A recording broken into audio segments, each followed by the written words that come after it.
आदिवासी समाज नेहमी काँग्रेससोबत असतो। काही प्रमाणात आम्ही जर मागील इतिहास बघितला तर यांचा कन्व्हर्सन जो आहे तो भाजपकडे गेला आहे। मात्र भाजप आणि काँग्रेस दोन्हीही आदिवासी विरोधी आहे आणि आदिवासी विरोधात काम करतात। खास करून जंगल क्षेत्र जे आहे त्याचं नुकसान जर कोणी केलं असेल तर या दोन्ही राष्ट्रीय पार्टींनी केलं आहे। या गोष्टीवर जे आहे एक नवीन पार्टी जे आहे उदयास आली आहे, ते राष्ट्रीय गोंडवाना पार्टी आहे। त्याचे प्रदेश अध्यक्ष राकेश भाऊ भलावे आपल्यासोबत आहेत। विदर्भात 10 जागेवर जे आहे ते निवडणुका लढणार आहे। आज जे आहे काल त्यांनी फॉर्म भरला आहे, आज स्क्रुटनी झाली आहे। 4 तारखेपर्यंत ते पूर्ण 10चे 10 नाव समोर येतील। राकेश भाऊ काय सांगाल, आपण जे आहे काँग्रेस आणि भाजप दोघांच्या विरोधात निवडणुका लढत आहात, काय भूमिका घेऊन आपण लोकांपर्यंत जाणार? आदिवासी समाज काँग्रेससोबत राहिला तर काय त्रास झाला आणि भाजपसोबत गेल्यानंतर त्यांना काय मिळालं? काँग्रेससोबत राहून आम्हाला 75 वर्षामध्ये आज आम्ही या देशामध्ये आपल्या अस्तित्वासाठी आपण या देशामध्ये जो आहोत ते आजही संघर्ष करत आहोत। हे आमची उपलब्धी आहे। आमचे संविधानिक अधिकार जे आहे ते काढून घेण्यात आलेले आहे आणि त्या संविधानिक अधिकाराला काढत असताना काँग्रेस हा पक्ष विपक्ष म्हणून फार यांची भूमिका नेहमी शिथिल राहिलेली आहे। आणि आम्ही जर आंदोलनकर्ते म्हणून आम्ही जर कोणत्याही सरकारच्या विरोधामध्ये काँग्रेस असो की BJP असो त्यांच्या विरोधामध्ये लढतो आणि मग जो पक्ष विरोधात आहे तो आम्हाला कुठेतरी म्हणतो की आप आंदोलन करिए, हम आपको न्याय दिलाएंगे। आणि मग जेव्हा आम्हाला राजकीय हस्तक्षेप आणि आम्हाला राजकीय भागीदारीची जेव्हा संधी पाहिजे असते त्यावेळेला तो राजकीय पक्ष सरळ आमच्याकडे पाठ फिरवून घेतो। त्याच्यामध्ये काँग्रेस आहे, राष्ट्रवादी आहे, शिवसेना आहे, भाजप हा सत्तेत जरी असला तरी आम्ही त्यांच्या विरोधात भांडू शकतो। पण त्याच्या विरोधात भांडताना हे जे पक्ष आहेत जे फक्त आम्हाला वोट बँक म्हणून मोजतात, तर आम्ही केव्हापर्यंत म्हणजे यांची वोट बँक म्हणून काम करायचे आणि यांनी आमचे सौदे करायचे, यांनी आमचे जंगल विकायचे, यांनी आमचे पहाड विकायचे, यांनी प्रत्येक आमचे जे रिसोर्सेस आहेत जगण्याचे तिथले ते काढून घ्यायचे।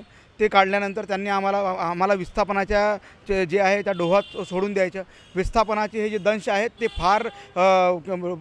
फार मोठ्या काळापर्यंत जे आहेत ते कोणत्याही समाजाला समूल नष्ट करण्यासाठी हे असतात, म्हणजे तत्पर असतात आणि प्रभावी असतात। त्याच्यामध्ये आदिवासी समाज जो आहे हा अतिशय गरीब आणि साधाभोळा आहे। हा मेहनती आणि कष्टकरू समाज आहे। हा शेतीवर जास्तीत जास्त निर्भर असणारा समाज आहे, जंगलवर जास्तीत जास्त निर्भर असणारा समाज आहे। आज ज्यांना वाटत आहे, जे कॉर्पोरेट्स असतील, जे शहरामध्ये असणारे लोक असतील किंवा भिन्न भिन्न जाती संप्रदायाचे लोक असतील, संघटनेचे पार्ट्याचे लोक असतील, त्यांना वाटत असेल की जंगल हा म्हणजे जंगल हा फक्त आदिवासीचा मुद्दा आहे आणि ह्या मुद्द्याशी आपलं काही घेणं देणं नाही, त्यांना याचे खूप मोठे आणि भयावह परिणाम समोर येतील जर जंगल नष्ट झाले तर। आणि हे फक्त बाब आम्ही म्हणत नाही, आदिवासी म्हणत नाही, तर आदिवासी तर प्राचीन काळापासून म्हणतच आहे।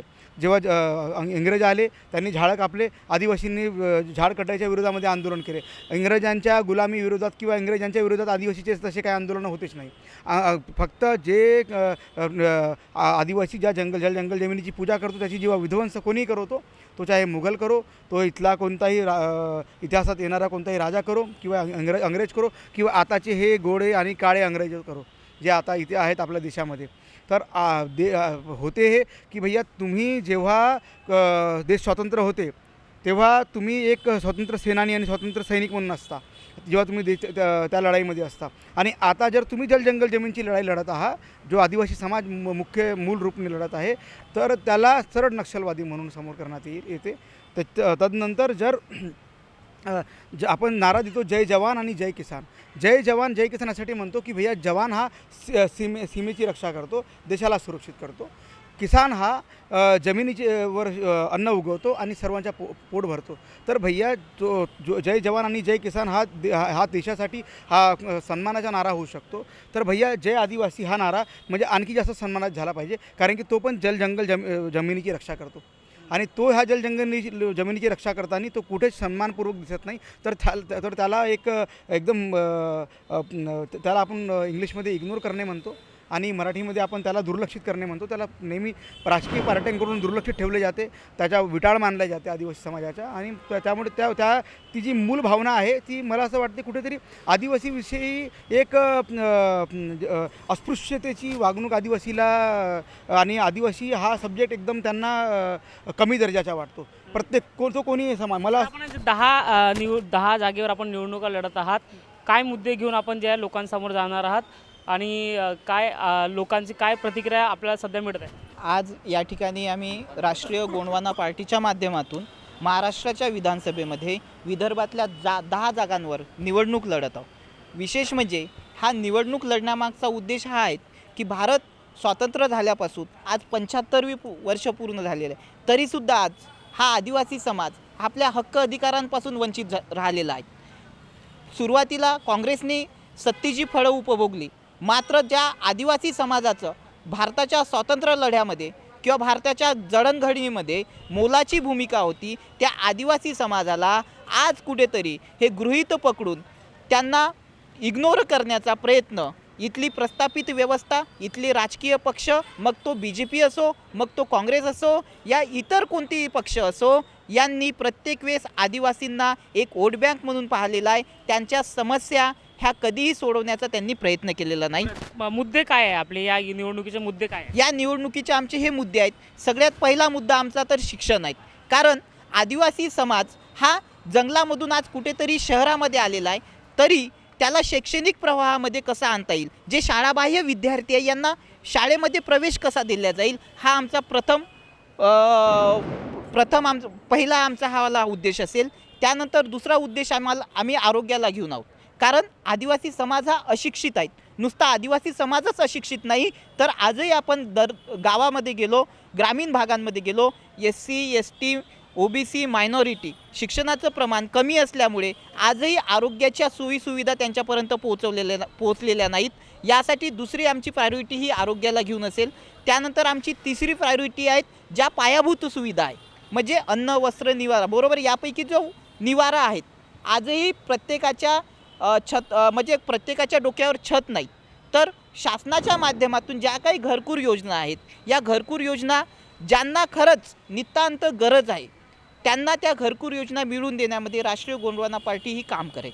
आदिवासी समाजासाठी काय नेमके मुद्दे आपले आहेत? आदिवासी समाजासाठी आमचे महत्त्वाचे मुद्दे जे नोकरीपासून वंचित आहेत, बरोबर, नोकरीपासून वंचित असलेल्या घटकांना जास्तीत जास्त प्रमाणांमध्ये नोकऱ्या कशा मिळवता येईल, मग त्या प्रायव्हेट सेक्टरच्या असो की सरकारी असो, याच्यामध्ये नोकरीला घेऊन आम्ही सिरियस आहोत. कारण आज भारत जर पाहतो म्हटलं तर भारत हा तरुणांचा देश म्हणून ओळखला जातो, परंतु ही शोकांतिका तेवढीच आहे, भारतामध्ये बेरोजगारीचा दरसुद्धा वाढलेला आहे. डिलिस्टिंगसाठी सध्या खूप मोठ्या प्रमाणात मुवमेंट जे आहे भाजपने केला, मोठे मोठे मेळावे त्यांनी या गोष्टीवर आणले. आपली नेमकी पार्टी या सगळ्या गोष्टीकडे कशा पद्धतीने बघते? मुळात डिलिस्टिंगचा मुद्दा यांनी का आणला, त्याचा आधार काय आहे? कारण डिलिस्टिंग ही यांच्यासाठी आणलेली आहेत की जे आदिवासी समाज आहे, या आदिवासी समाज म्हणजे धर्मांतर केलेला आदिवासी समाज. मुळात प्रश्न यांनी चिकित्सा याच्यावर करायला पाहिजे की आदिवासी समाज हा धर्म का बरं बदलवतो. तर आदिवासी समाज ज्याचं जर धर्मांतरण झालेलं असेल तर ते शिक्षणाला घेऊन झालेलं आहे.